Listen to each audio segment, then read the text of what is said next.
Hello. Today we are reading Nehemiah 4. But it so happened when Sanballat heard that they were rebuilding the wall that he was furious and very indignant and mocked the Jews. And he spoke before his brethren and the army of Samaria and said, "What are these feeble Jews doing? Will they fortify themselves? Will they offer sacrifices? Will they complete it in a day? Will they revive the stones from the heaps of rubbish, stones that are burned?"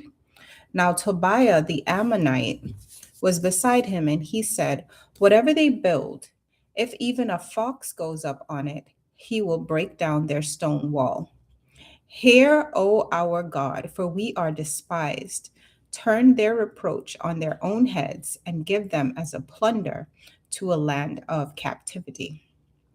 Do not cover their iniquity, and do not let their sin be blotted out from before you, for they have provoked you to anger before the builders."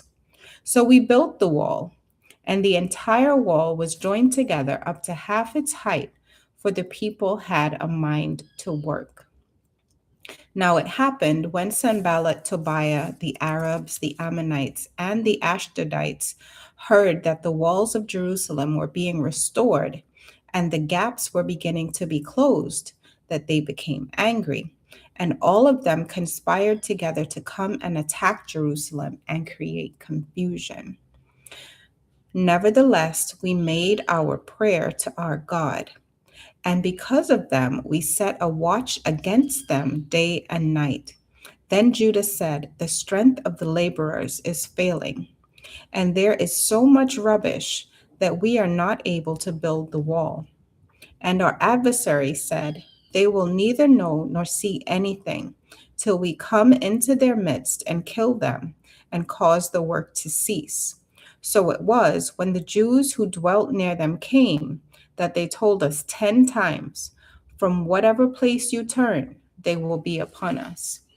Therefore I positioned men behind the lower parts of the wall at the openings, and I set the people according to their families with their swords, their spears, and their bows. And I looked and arose and said to the nobles, to the leaders, and to the rest of the people, "Do not be afraid of them. Remember the Lord, great and awesome, and fight for your brethren, your sons, your daughters, your wives, and your houses." And it happened when our enemies heard that it was known to us and that God had brought their plot to nothing, that all of us returned to the wall, everyone to his work. So it was from that time on that half of my servants worked at construction, while the other half held the spears, the shields, the bows, and wore armor, and the leaders were behind all the house of Judah.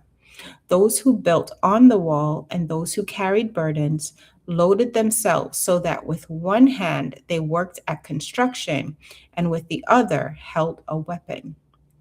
Every one of the builders had his sword girded at his side as he built, and the one who sounded the trumpet was beside me. Then I said to the nobles, the rulers, and the rest of the people, "The work is great and extensive, and we are separated far from one another on the wall. Wherever you hear the sound of the trumpet, rally to us there. Our God will fight for us." So we labored in the work, and half of the men held spears from daybreak until the stars appeared. At the same time, I also said to the people, "Let each man and his servant stay at night in Jerusalem, that they may be our guard by night and a working party by day." So neither I, my brethren, my servants, nor the men of the guard who followed me took off our clothes, except that everyone took them off for washing. Nehemiah chapter 4.